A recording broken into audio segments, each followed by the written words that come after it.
Verse 1, chapter 2. After Jesus was born in Bethlehem in Judea during the time of King Herod, Magi from the east came to Jerusalem and asked, "Where is the one who has been born King of the Jews? We saw his star when it rose and have come to worship him." That should just jump out at you with questions immediately, right?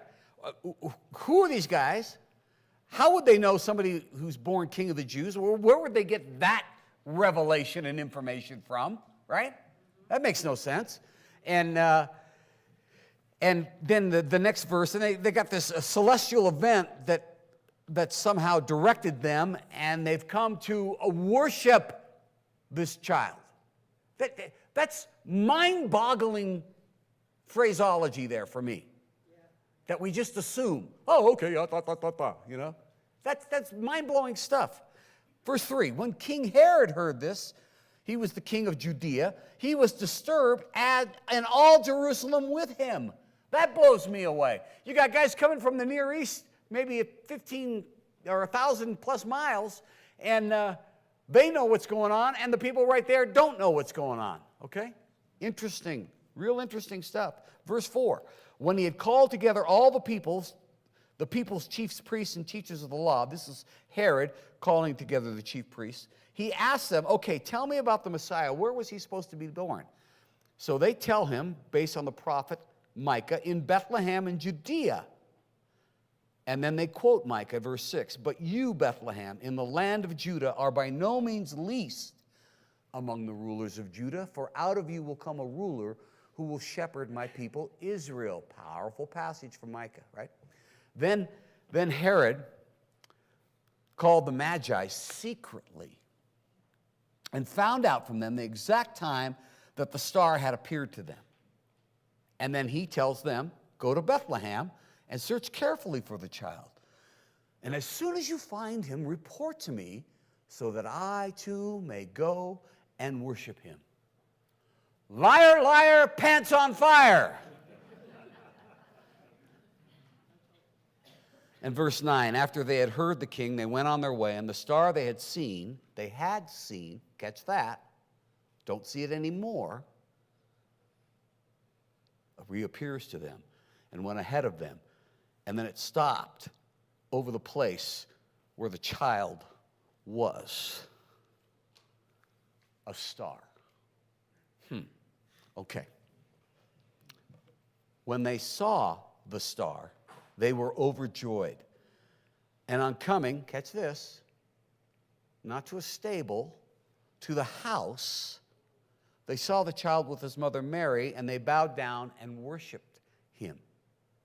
Then they opened their treasures and presented him with gifts of gold, frankincense, and myrrh. And having been warned in a dream not to go back to the lyre, they returned to their country by another route. Down to verse 16. When Herod realized that he had been outwitted by the Magi, he was furious and gave orders to kill all the boys in Bethlehem and its vicinity who were 2 years old and under, in accordance with the time he had learned from the Magi. This is a reading of the words of the Lord. There is so much in this passage. That's why we'll be here till 3:30. No, just kidding. It was 39 minutes at the first service. Mark your watches. Any one of you, like I said, that knows the Christmas carol, We Three Kings of Orient are, right? You're in for a little surprise today. Because nowhere in this passage, it's the only passage in the Bible that talks about the Magi, doesn't say kings. And there aren't three of them, but there are three gifts of gold. Gold, frankincense, three gifts, gold, frankincense, and myrrh. You know, and I was thinking, I'm actually giving my wife 3 gifts for Christmas this year, but there aren't 3 of me. But that's just, they assume 3 guys, 3 gifts, right? And of course, I want you to notice that Jesus is in the house when they appear. It doesn't say, right, that he was in a stable. But I want you to listen to this, because one of the great speculations in Scripture was that the wise men showed up much later than, i.e., the shepherds and the people that were there when Jesus was born. That Some suggest even maybe when he was all the way back up in Nazareth is when they showed up, and that's why it said they came to the house. Let me give you the other side of that story that would defend that they were there maybe not long after his birth, maybe within a couple weeks. Because after all, that's where they were told to go, is Bethlehem, and then this star light appears that directs him to the house, right? Listen to this. This is really good backdrop information on that first century culture. Joseph, who's proposed to Mary. So they're already in a marriage covenant without being married, remember? And he had no relations with her until after the child was born. So she's pregnant. He's had an angel talk to him. Corbett talked about that last week. That allows him to stay involved in this process because he understands it's a work of God, even though nobody else does.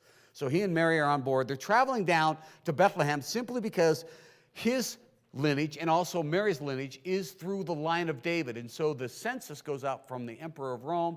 You have to return to your city of origin or where your ancestral origins are. And so they go down to Bethlehem from Nazareth where they lived. It was a few days to get down there, right?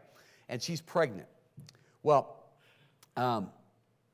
in that society, and this is what Joseph was obviously counting on when he went down there, the hospitality was just a part of everyday life. So anytime Joseph were to show up in Bethlehem and simply say, I'm of the line of David, and recite his genealogy, he would be welcomed with open arms everywhere in that community, okay? But because everybody's going back to their home of origin, and because Bethlehem is so small, and because the line of David is so large, we're going to talk about a lot of people that are housing guests in their little homes that don't necessarily have enough room for them. Now, let me show you the Luke passage where that famous line comes in. Mary brought forth her firstborn son, wrapped him in swaddling cloths, laid him in a manger. We know that story because there was no room for them in the inn. We've seen this, and so we assume what? They were out either in a cave or somewhere out in the wilderness having this baby with animals around. Well, let me show you how the NIV translates this passage today with a little more understanding. While they were there, the time came for the baby to be born, and she gave birth to the firstborn, a son. She wrapped him in cloths, placed him in a manger because there was no guest room available for them. There probably wasn't even an inn in Bethlehem. So where do we get in at? It is because of this Greek word kataluma, which can mean an inn, right? Where you literally go pay money and have a room, right? But kataluma is also used as the same term for the extra room, the upper room. Jesus' Passover meal, the Last Supper, he was in the upper room of a house. It's the guest room that was built on these small homes. So this home is an example of a first century Jewish home where you have downstairs, you can kind of look in and you see the living area in there, and that's where the kitchen would be, and that's where the house people would live and sleep and eat. Upstairs would be the guest room. They were so hospitable that anybody that came to visit, anybody at all, would be given a place to stay free of charge. That Greek word for that upper room is kataluma, or guest room. It could also be a flat room like this in the back of the house, right? Now, I'm going to go back because it's a bigger picture here. I want you to notice there in the forefront of that picture is an animal going through a door. John did a message on this. You can write this down if you want to go listen to it. December 8th, 2013. He covers this in greater detail than me. But the people in those days kept their animals there in their home. It was like a barn house. So it was nothing to have, lowing sheep and mooing cows or whatever they had under your roof. That area there, that first area that they would go into in the foreground, was known as, we would call it the stall for animals, the barn for animals. But it was known as the manger in their home at that time. So in this particular picture, you do get a graphic of those two little circles. They call them, those are manger bowls. That's to be feeding troughs. That literally the animal in the stable area would stick their head through the wall where the opening is, and they would feed out of their feeding trough right there in the home. This is all known. And I want to suggest to you this morning in the Christmas story, Jesus is not in some distant stable. Very likely, he's in the midst of distant relatives or cousins and other visiting relations because of the census. But due to the crowd and his late arrival, because they traveled slowly, because Mary was preggers, he sets up shop, as it were, in the stable area of the house, because that was the only place where there was room for them to lie down. And that's where Mary would then have the baby. And it would say so when the passage said, he was born in a stable or born in a manger, he could still be talking about the house. Now, I want to show you something in Luke 13. 30 years later, Jesus is involved in public ministry. And oftentimes he would be called out by the religious leaders for what? Practicing works on the Sabbath. Remember, they freaked out. You can't do anything on the Sabbath, right? And Jesus is dealing with them in Luke 13, and he says, you hypocrites, doesn't each of you on the Sabbath, and I'm going to paraphrase what's on the screen, untie your ox or donkey from the manger right there within your home and lead it out to give it water? There's the word manger right there in the home. And you're going, who cares? Well, I needed to come up with some extra information for the message. So anyway, this gives you the idea that the manger was actually the part of one of the homes. It would help explain how hospitable they were, that there would always be a place, even if it was where the animals slept, that they would be given a spot to sleep before the census. And that's why it says in the passage on coming to the house. Well, the Magi then could have come to the very place that Jesus was born, and it would be called a house because it was a house. But where the baby was actually born was in the manger part of the house. Can I get an amen? Amen. All right, there we go. So I know some of you are thinking right now, what are you going to do next? Tell us there's no Santa? That's the Christmas Eve sermon. All right. Let's take a quick look at this wise man story. And when you look at the story of the wise men, it doesn't fit with the rest of the scene, either in Luke, that doesn't record this, or anything else that happens in the birth story of Jesus. Where does this story come from? Well, let me tell you what we know. First of all, these guys that came weren't kings at all, and it certainly wasn't three of them. These magi were known to travel in large groups. They would not be on camels. They would be on horses. We call them Arabian horses today. There may have been upwards to 200 of them when they showed up. They were priests of a fellow that rose in 6th century BC in the Medo-Persian Empire by the name of Zoroaster. This faith that still exists today, it's called Zoroasterism. It's a monotheistic faith, just like Judaism and Christianity, one God. They called their God Ahura Mazda, just like the car. And Darius the Great, who was the Medo-Persian king when they overthrew Babylon, in the book of Daniel, you can read all this stuff, he was the one that established Zoroasterism as the faith of that time in their area in the Persian Empire. So what did they do, these magi? They were scientists. We know all about these guys. They were mathematicians. They were very powerful politically. And so the question would be, well, how do these cats hear about a baby in Bethlehem via some celestial event? How would they even know the star they're seeing is connected to a baby in Bethlehem, right? That's a fair question out of the first couple of verses. Well, that's why skeptics call, this is just myth writing, right? No, it's not. Because if you understand the Bible in the big picture of it, and you go, hey, wait, there's some stuff in here that points a plausible understanding of why these guys arrived. And you have to go back to 539 BC in Babylon. Let me give you a little backstory on that.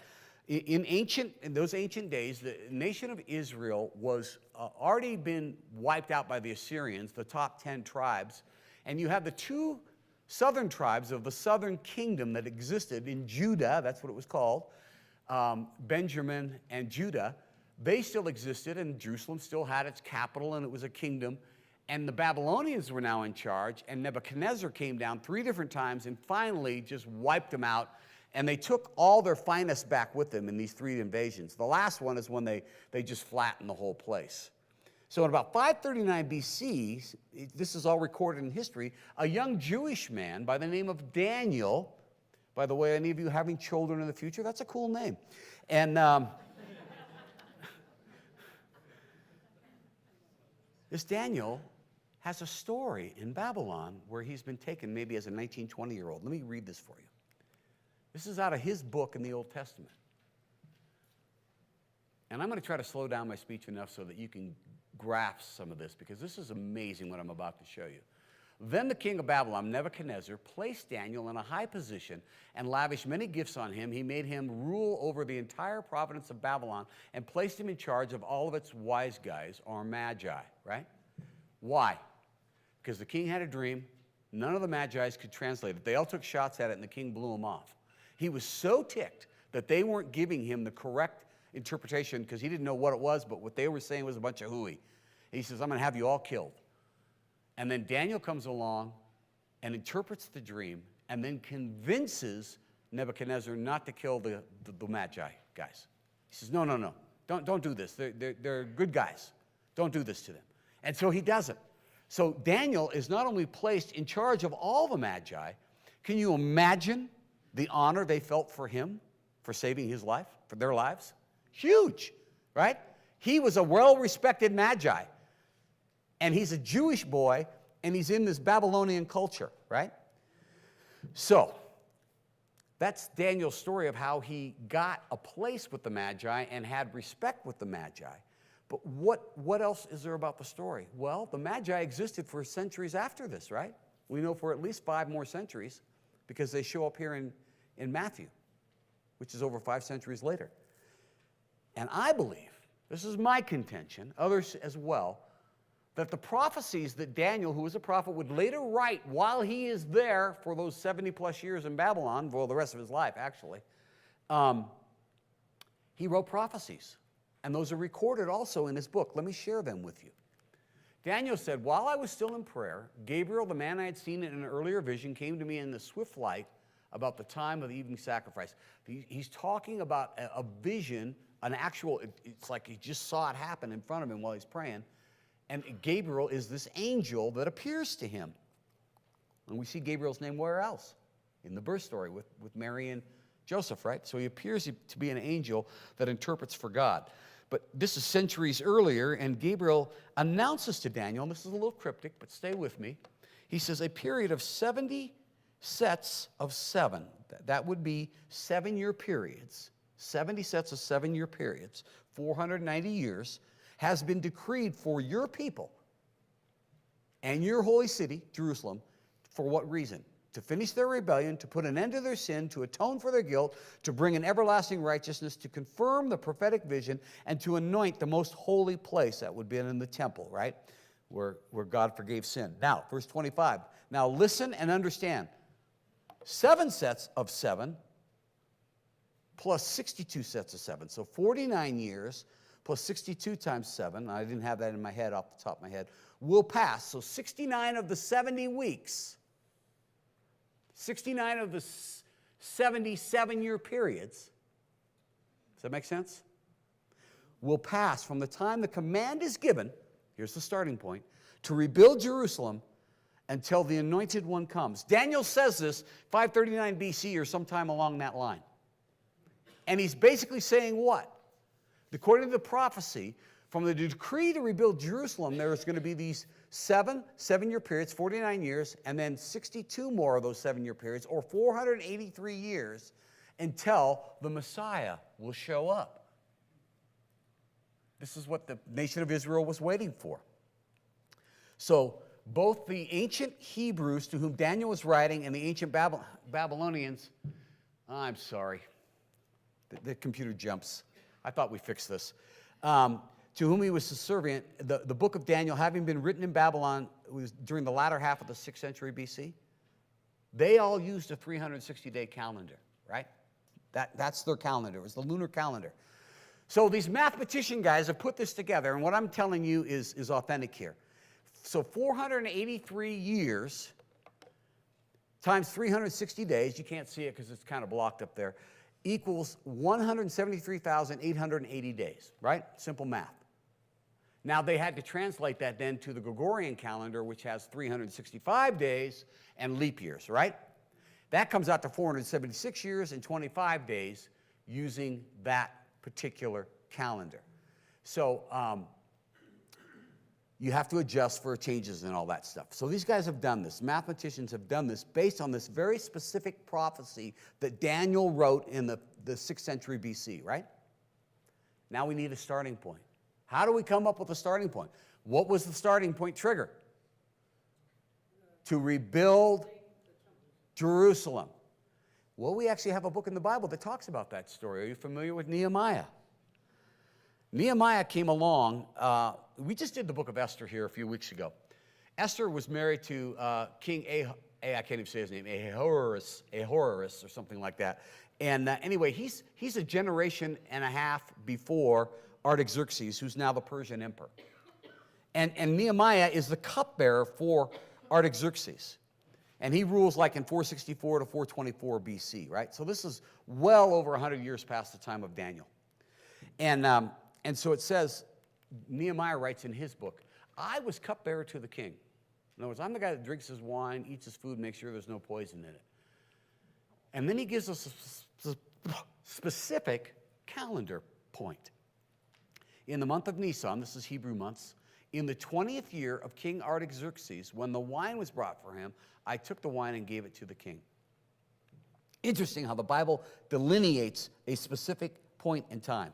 And then he says in verse 5, if it pleases the king, and if your servant has found favor in his sight, let me send me to the city of Judah where my ancestors are buried, so that I can what? Rebuild it. There it is. Rebuild it. And then it says in the very next verse, it pleased the king to send me. Now, stay with me. We know from history, from Persian history recording cylinders, they have Artaxerxes on March 14th, 445 BC, issued the decree to go back and rebuild Jerusalem and gave that to Nehemiah. We have that starting point in history. And adjusting to leap years and dropping a leap year every 128 years is what you got to do to calculate it to our modern day calendar from the calendar they were using. They figured out that when you did that the day the prophecy would be fulfilled would be on April 6, 32 AD. All right? Now you're going, wait a minute. This is kind of in the ballpark, isn't it? So that's what you're saying. That's when the anointed one comes. And that we would say, when does the anointed one come in the New Testament? What's the picture? We have a name for that day. What is it? Palm Sunday. Not his birth. The anointed one comes. Palm Sunday, right? He's riding in during the Passover, just prior to his own crucifixion. Now, the New Testament, this is so implausible what I'm about to tell you, because it's so specific for such a long shot of time, of centuries, right? It's written in 539 BC. The first 7 sets of 7 starts when Artaxerxes said, go build Jerusalem. So now the clock's ticking. We got to go 483 years forward from that point, right? Well, the New Testament tells us that Jesus, and this is the day, April 6th, that they figure on the 173,880 days. That's the day, right? That would correspond with that number of days from when Artaxerxes issued the decree. The clock would run out on April 6th, 32 AD. Now, the New Testament records that Jesus began his public ministry probably around the age of 30, but it clearly says in Luke 3:1 that he started that in the 15th year of Tiberius Caesar. Tiberius Caesar took over for Caesar Augustus, I believe, and he took over as Caesar, we know, in 14 AD, right? So what that means is that you add the 15 years of him already being in rule to the year 14 AD when he started ruling, it gets you to what? 29 AD, right? But then you got to do what? That's when Jesus started his ministry, was in the 15th year. He finished it in the 18th year. So you got to add 3 years to that date, right? And it bumps you to 32 AD. Now here's where it gets really spooky. We know Jesus rode triumphantly into Jerusalem on Palm Sunday, as we call it. So they asked the Royal Observatory in Greenwich, England, who are the keepers of the clock, confirm for us in our Gregorian calendar the Sunday before Passover. In the year 32 AD, what would that date be? And you guessed it, April 6, 32 AD. So listen to what I'm telling you here today. The Magi for the birth of Christ would now be what from that date? 33 years back approximately, right? So say 450 years after Daniel wrote this down as the chief Magi. These guys knew that the fulfillment of this prophecy was about to take place. How else can you explain these cats showing up and Jerusalem has no clue why they're there? But they did. They knew. Now, they were stargazers. They were astrologers to boot, right? What the part you really don't know is how they knew the star was announcing his birth. They had some special revelation, but they had the prophecy. It fit the timeline. This event should be taking place. They didn't know when, and then the light appears, the star appears, and they go, "Oh my gosh, this thing we're seeing. That's announcing the birth of this one that's coming." So it says in the account we just read, in the very first verse, he was born in the town of Bethlehem in Judea during the reign of King Herod. About that time, some wise men from the eastern lands arrived in Jerusalem asking, "Where is the newborn king of the Jews?" Why would they ask that question? Because Daniel was Jewish. He was a chief magi. He is in 5 centuries of recorded history for these guys, and they're hanging on to every word he had to say. Thereby they go, this king, this anointed one is king of the Jews. And we've come to worship him all because they knew of this prophecy. But it doesn't tell us what. Where he would be born, does it? It just says, until the anointed one comes. This is the timeline until when they given to rebuild Jerusalem until the anointed one comes. So first of all, a Jewish guy's writing the prophecy. Jerusalem is named as the starting point in being rebuilt. And here's the numbers for the anointed one to come. And so where would you go if you're Magi and this great event and a celestial event is proclaimed to you is about to happen? You go to Jerusalem, don't you? And that's where these 200 horsemen show up, and these guys are a powerful political group. And where is the one who has been born king of the Jews? You see that? So he's already been born. And they are surprised because no one in Jerusalem knows of this event. They do. And they intimidated, as we said, the entire city here, right, was disturbed, and as all of Jerusalem was, by these guys showing up. So my question for us this morning in closing is, why does Matthew put this in his gospel? Luke records some shepherds being met by the glory of God and arriving at the house where the baby was born that night. Matthew tells us a story about the wise guys. Why? These powerful, Near East, and they were kingmakers. They're from Persia. They traveled over 1,000 miles to recognize and honor a baby who is to be king, in whose coronation they had zero to do with, but they knew he was special. And here's the irony of this story and why I think Matthew puts it in there. You've got these guys who are mind-blowing dudes, right? I mean, and imagine, let's just say there's 36 of them and not 200. They're coming in. The Magi are here, right? They were world-renowned. They were smart dudes. And so they show up, but they don't know where he's born, and they're told what? In Bethlehem, in Judea.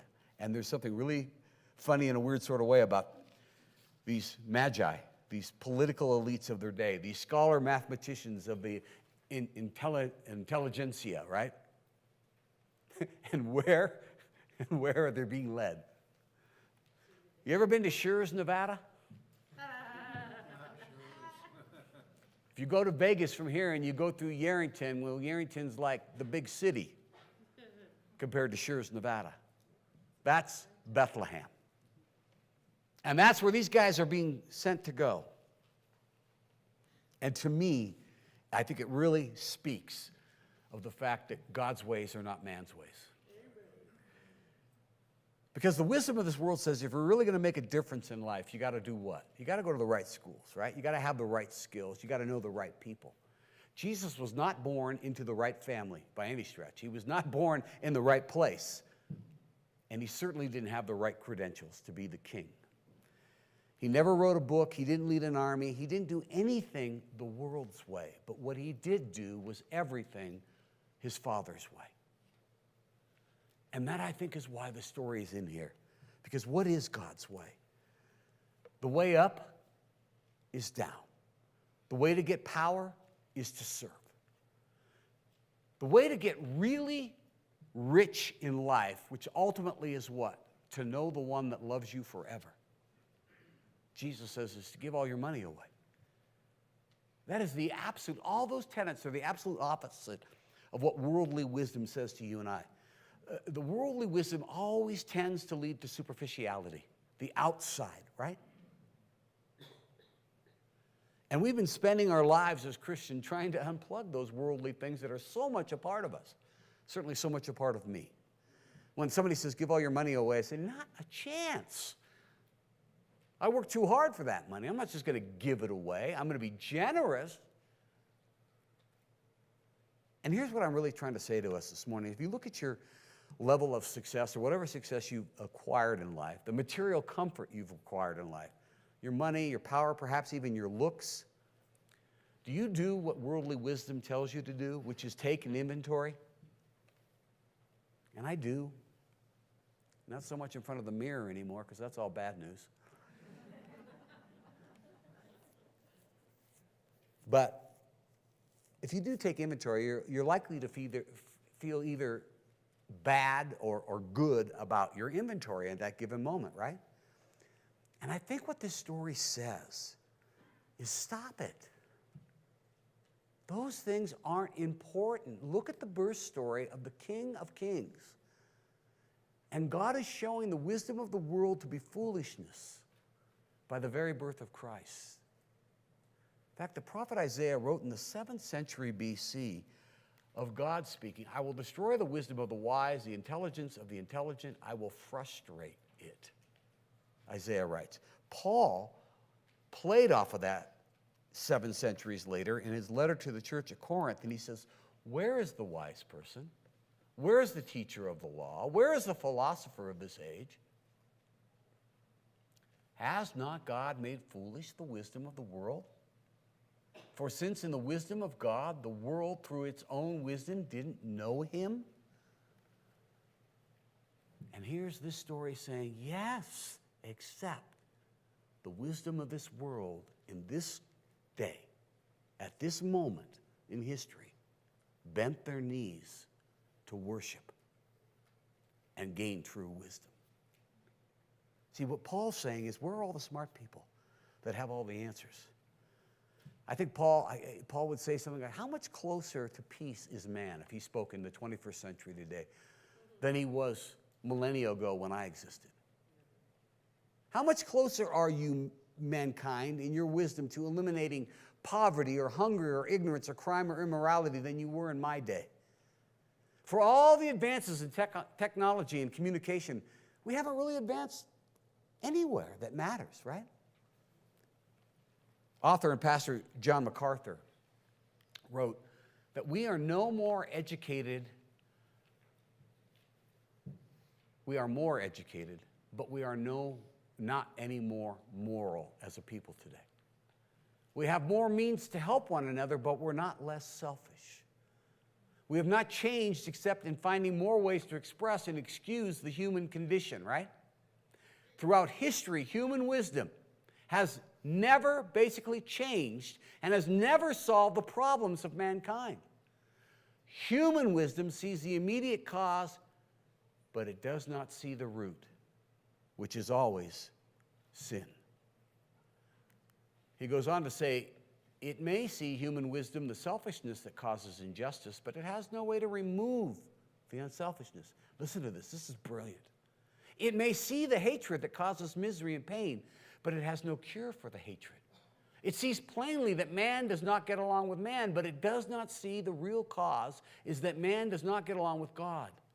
And as long as it looks on God's wisdom as foolishness, its own wisdom will be foolish. Just pick up the paper.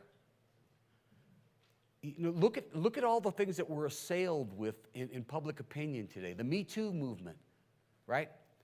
All these things that men have done in their lust to take advantage of women, right? And use their power to take advantage of women. Horrible thing. What's man's wisdom say? Stop it! Shame, shame, shame! Stop it. Right? Any kind of speech, as we call political correctness, that doesn't fit another person's idea of correct speech, what? Stop it! Shame, shame, shame! But where's the hope? Where's the transformation? That's what MacArthur's calling, that's the foolishness of the world. They point it out, but they don't give the power to change any of it. They just shame people for it. And maybe they'll stop because they're shamed. Jesus was born in a manger to a poor, unwed mother. He was attended to by shepherds who were the ultimate outsiders of that culture. He was born in the wrong place to the wrong people. But according to Matthew, the smart guys of that day realized it for once. And as Matthew said, when they saw the star down there in verse 10, they were overjoyed. What are they saying? We saw the star originally. We came. We hear Bethlehem. We go to Bethlehem. How are we going to find it? I don't think there was a star at that moment that came and settled on the house. I believe it was the Shekinah glory, they call it, of God that appeared in the Old Testament. Moses' face, people couldn't even look at him. He had to veil it. It was so shiny. And I think God did that night his son was born to bring these smart guys there. I like what J.C. Ryle, he was a 19th century Christian who was an Anglican bishop of Liverpool, so he would have been the Beatles' grandparents' age. That's an important thing to note today. He says, these magi had no wise words out of Jesus' mouth because he's a baby. They saw nothing but a newborn infant on the lap of a poor woman, but they worshiped. They didn't worship Mary, they worshiped the baby. And he says, no greater faith than this can be found in the whole volume of the Bible. I think he's right. The only reason these pagan wise men would worship is if by some divine revelation they realize this is what we've been looking for our entire lives. And that's a picture unto itself of how God responds to people who seek him. Surely you shall find me, he says to them in the scripture, right? So let me suggest to you that you and I can have the same experience as these wise men. We can see Jesus as the ultimate wisdom of God. And Paul tells us, again, we go back to this passage. Where's the wise person? Where's the teacher? Where's the philosopher? Immediately after that, 3 verses, he says, we preach Christ crucified. Here's the foolishness in the world's eyes. It's a stumbling block to Jews because they believe you can work your way to heaven through obeying the law. It's foolishness to Gentiles because they think, who the heck needs a Savior? But to those whom God has called, both Jews and Greeks, Christ, the power of God and the wisdom of God. And I want you to think with me for a minute. When he says the wisdom of God, what's he saying? This is it in a nutshell. Is it God is so righteous and holy that he has to punish sin? Or is it that God is so loving and merciful that he's going to accept you no matter what you've done? And here's the wisdom of God, my friends. It's both. God does both on the cross. sin, justice has to be served. And in the love of God, he says, the sinless one, the only one that can atone, because you're a sinner, you're not qualified to atone for your own sin. By just saying you're sorry won't work. I paid the price that your sin would have cost you. That's the mercy and the love. But I had to punish sin. And I did that in myself on the cross before all of humanity. And in order to do that before all of humanity, I had to what? I had to become a human being, didn't I? And here is this story for us.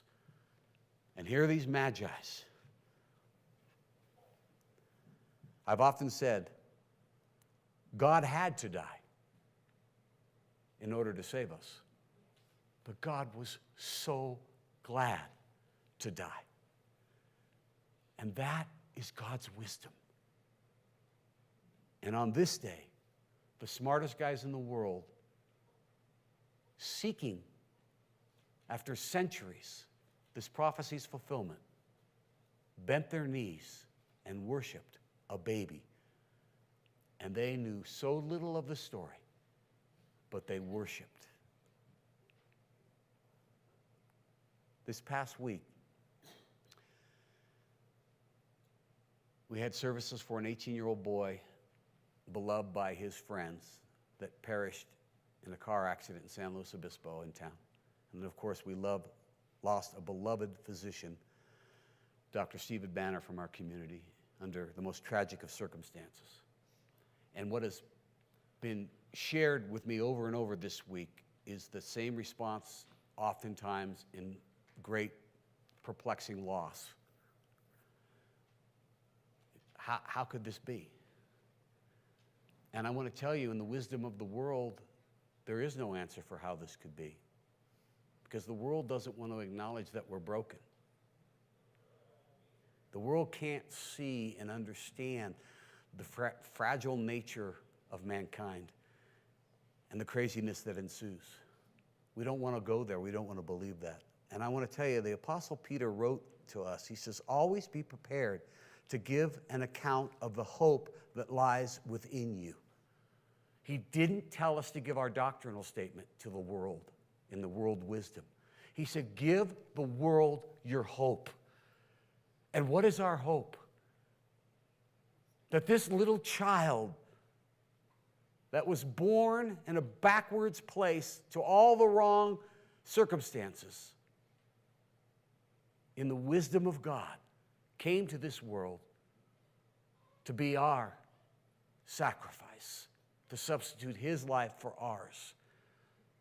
And that's what Jesus said when he went and saw Martha and Mary after Lazarus had died, and just before he rose a man from the grave who had been dead 4 days. He says to Martha, I told you, those who believe in me, if they believe in me, shall never die. Do you believe this, Martha? And that question is on the table for you and I today. If you believe it, this is our great hope. Even though we die, we shall live. And that's the promise of the Christmas story to you and I.